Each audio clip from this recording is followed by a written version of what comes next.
I suppose that's kind of the start of our debrief on the by-election. The next part of it comes from Andrew Learmonth, political editor at the Herald, reporting that a group of SNP rebels held a secret meeting on Monday night to discuss replacing the First Minister after last week's by-election defeat. They apparently have given him 2 weeks to change course or face a, quote, bloodbath at conference.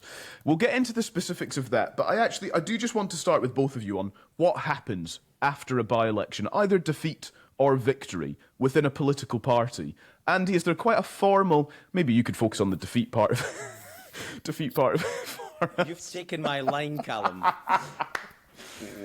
I just want to understand what happens. How formal a process does a political party go through after a by-election in terms of, trying to work out what went wrong, what needs to change, where do we go from here? Well, there absolutely will be part of that. Not only for the losers here, but also for the winners, it has to be said.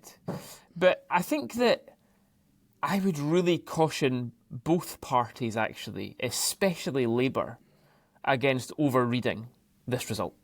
I really would. I mean, I think that you have to look at the fact that Labour, and I know that, this has been, we'll talk about this probably a little bit later on as well, but Labour have gone down 2% here on their 2021 result in this constituency. Now, the SNP have gone down by 17-18%, and that's fine. It was slightly underneath the polling trend, the national polling trend, but Labour have also gone down. So I think the important thing for them is not to read too much into it. The big question for Labour is what did they do in Hamilton that allowed them to buck their national trend by 10 odd points? And can they replicate it nationally? They're talking a lot about the fact that they flooded the place with activists, they flooded the place with MSPs and MPs, and there was a massive ground game, and Anas Sarwar was there for 30 days in a row, and all that sort of stuff. You can't do that in 73 constituencies at the same time. You can only do it in one.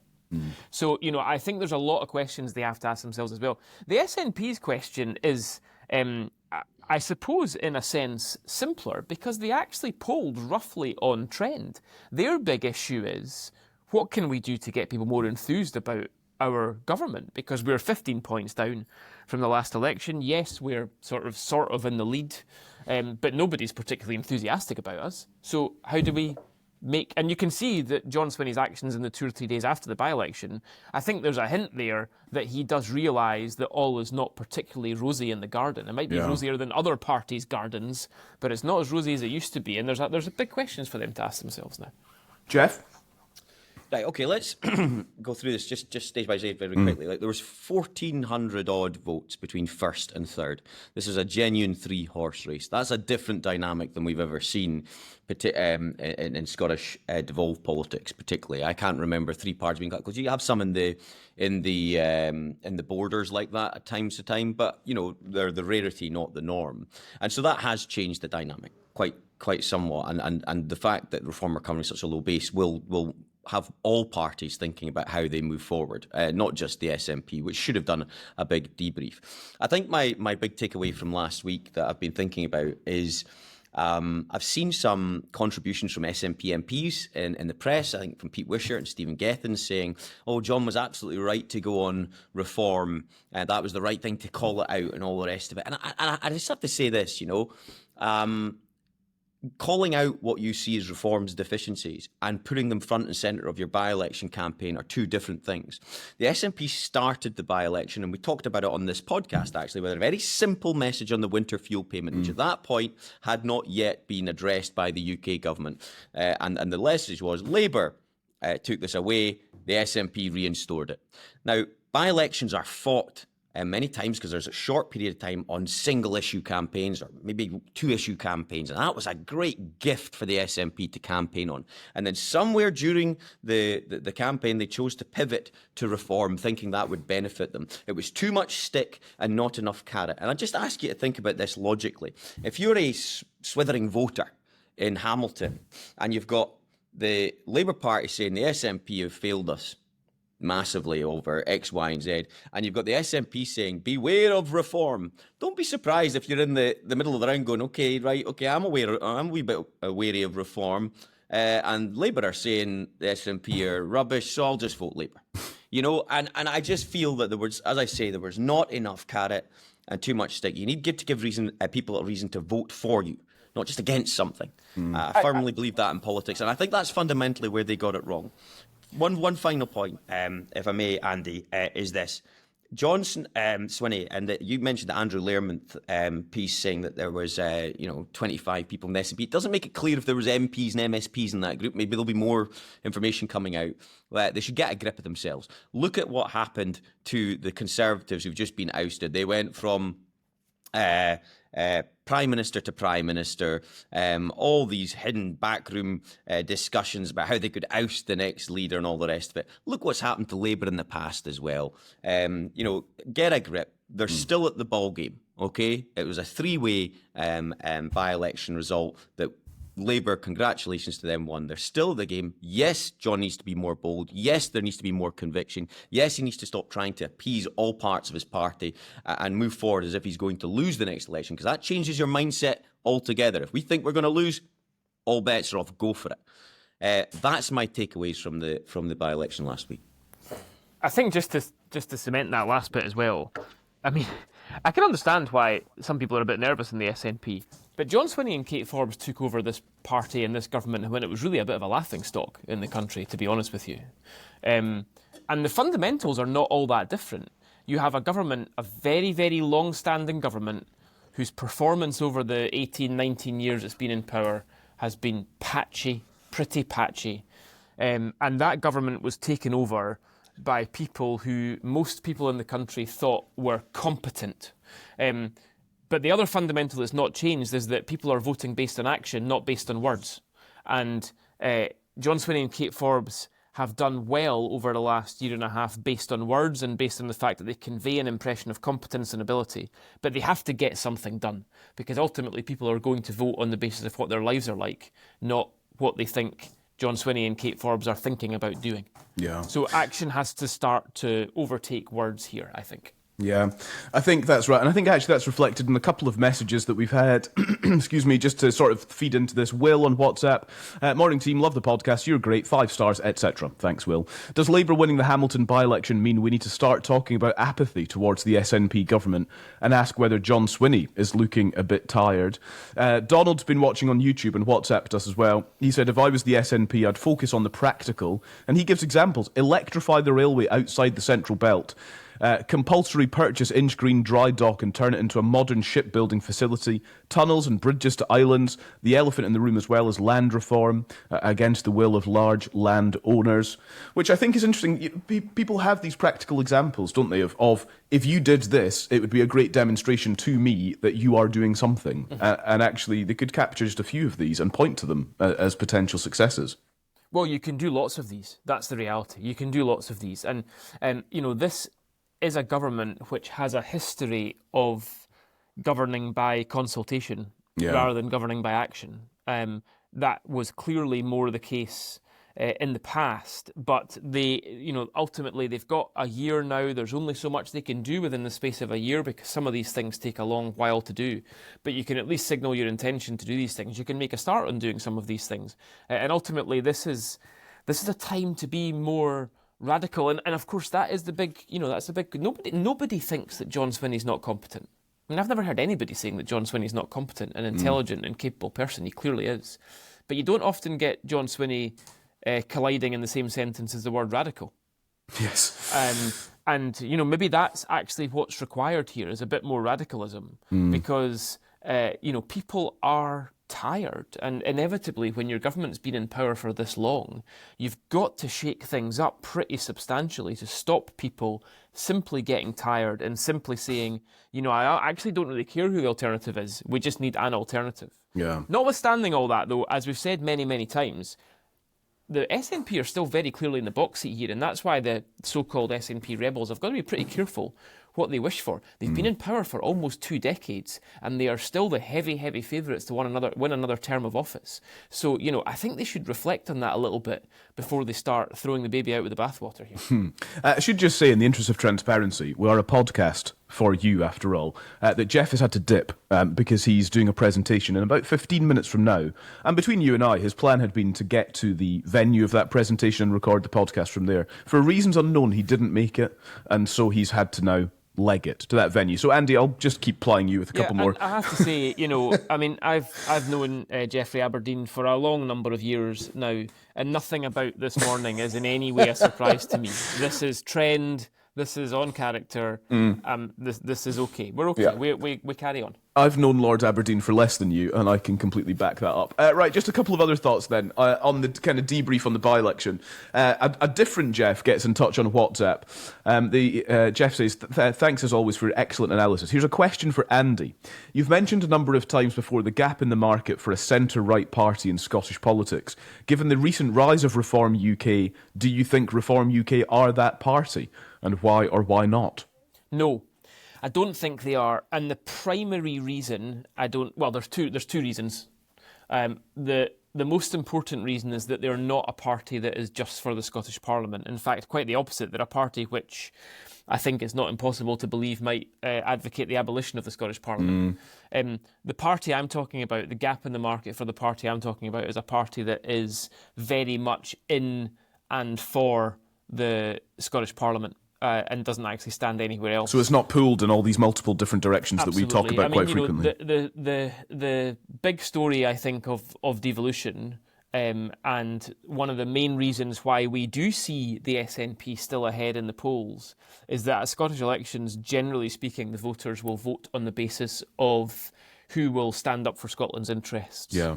And that the answer to that question is very, very rarely, if ever, going to be a party whose headquarters are in London. That's not a nationalist or unionist sentiment. It's more of a patriotic Scottish sentiment, and it transcends nationalism and unionism, actually, in that respect. So, no, I don't think Reform is that party. What I would say, though, is a Scottish-only version, an insurgent party like Reform.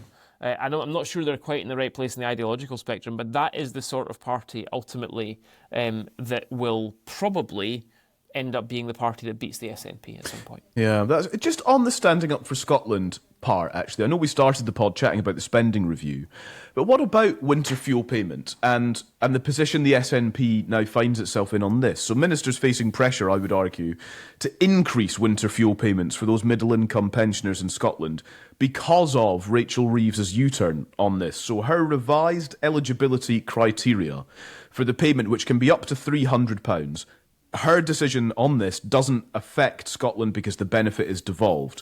Yeah. The Scottish Government will now receive additional Treasury funding as a result of her decision, which in theory would present an opportunity to boost Scottish payments.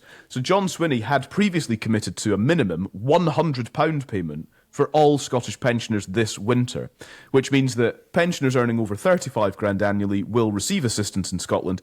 Unlike those in England, they're now excluded under the revised criteria, and pensioners with less income are going to receive £300 in England, which is triple what John Swinney has so far promised to provide. This is quite a fascinating thing. I mean, it's presumably fairly straightforward for Swinney to say, oh, well, hey-ho, status quo, back we go to where we were. Or is it? Did he stand up for Scotland and now he's been kind of caught out? Well, you see, the thing is, and this is where the Barnett formula works and has always worked massively to the advantage of the SNP and massively against the interests of unionist parties. Because what you've just outlined is several layers of complexity beyond which anybody will vote based on. So the winter fuel payment saga will always be associated with the Labour Party. Mm-hmm. And it will always be associated with the Labour Party cutting it. And the next layer of detail, if anybody gets to that layer of detail, will have been from 6 months ago or whenever it was, when John Swinney decided to take his Barnett Christmas present and spend it on winter fuel payments. That might be the next layer of detail. What we're experiencing today, yes, there'll be an understanding amongst the population that Labour are U-turning on this, but inevitably that understanding of a U-turn comes inextricably linked with the fact that they've done it in the first place, and that's why they had to U-turn. Yeah. So Labour is not going to win out of the winter fuel payments. I suppose that's the short answer to what I'm saying, is Labour are not going to be the winners out of the winter fuel payment situation. Yeah. So then, sorry, that was just a little detour for my own thoughts. Just as a final consideration about the by-election last week, we've heard from Jamie Maguire on the pod today about Reform UK's place in all of this, and of course, all of this is in the framing, in the context of the battle for Bute House in 2026. Andy, the Grand Coalition is a phrase that you have used before, and I wonder if we should just revisit that just now. Explain what you mean and what the kind of status of the so-called Grand Coalition is based on what we're seeing. So, in the context of Scotland, and I first raised this, I don't know, Calum, what was it, six months ago or something? It was a while ago now that I first raised this as being an option. Now, nobody will talk about this publicly, but I can tell you that Labour and SNP politicians will speak about it privately, and I've spoken to several of them about it privately. And the concept of a Grand Coalition would be, in any country, the two large established parties coming together for a particular purpose. Now, most famously been done in Germany and in Ireland. In Germany, it's called the Brandmauer, I believe. Now, I did standard grade French and I only got a 2, so my German is Brandmauer, I think it's called. It's the German for firewall, I believe. Yeah. And the concept being that the two primary parties, which in Germany is the SPD and the CDU, come together in order to lock out an ostensibly undesirable political force. Now, when it was first done in Germany 20 years ago, it was actually to lock out the East German communists. It's now being done in Germany to lock out the AFD. It's also done in Ireland now, commonly, and they have 3 or 4 coalition governments between Fianna Fáil and Fine Gael, and that is to lock out Sinn Féin, who have become a significant political force in Dublin. So the history of this is that two large parties come together to say, look, for the greater good, we need to come together to stop this undesirable force entering our politics. Now, before it happened in Germany and before it happened in Ireland, both of the parties involved would have said to you till they were blue in the face, this will never happen, we will never get together with our opponents, it's just a non-starter, it's not even worth talking about. Of course that's what they will have said, and that's exactly what they would say in public in Scotland right now. But if you look at John Curtis's extrapolation of the Hamilton by-election, so he did a seat projection based on uniform swing from the Hamilton by-election. Now, bear in mind, Labour went down 2%, and this is why this looks odd for a party that's just won a by-election. But John Curtis's extrapolation had the SNP on 48 seats, so a pretty big fall, and Labour on 18. Now, that just between it gets to the point where it's a majority in the Scottish Parliament. Based on his seat extrapolation, and stay with me, listeners, there is really almost no other way at all for the SNP to form a government. If his seat extrapolation is correct, and this is a stretch, this is a by-election, we're a year away, but go with it. If his seat extrapolation is correct, between the Tories and Reform, they've got almost 50 seats between them, Reform on 32 and the Tories on 16. The SNP will never go into a coalition or any form of agreement with either of those two parties. They are uncoalitionable. And then if you add the most obvious friends of the SNP, which would be the Greens or the Lib Dems, even adding them together, even if you brought both of them in under Sir John's extrapolation, that's not enough for a majority. The only way to form a majority for the SNP would be to go to the Labour Party and get one with them. So my point is that electoral mathematics and the result of this election may make it inevitable, not only possible, it may make a grand coalition inevitable. Your thoughts on that would be very welcome. Thank you for such a clear explanation, Andy. You can email hello@holyroodsources.com. Would you welcome a grand coalition? Is it appealing in any way, or actually do you think, no thank you? And how does that affect, I suppose, how you consider voting? There's so much that is at stake here and has come into play ahead of the 2026 election. Andy, thank you very much. Our thanks also to Lord Aberdein of Aberdein. Yes, thanks to Geoffrey. Very well done, Geoff. Google Maps, I think, would be the... Literally. That's the future for Geoff. Just plan the route better. And also thank you to Jamie Maguire as well. Your thoughts on all you've heard are very welcome. You can WhatsApp us anytime. The number is 0333 404 6507 and we'll read your message on our next episode. We'll be with you again next week. Make sure you subscribe to the podcast. And if you've got 2 minutes, leave us a little review, ideally of 5 stars. If it's anything less than 4, don't bother. But pop us a review on whatever app you're listening. And we'll talk to you again soon.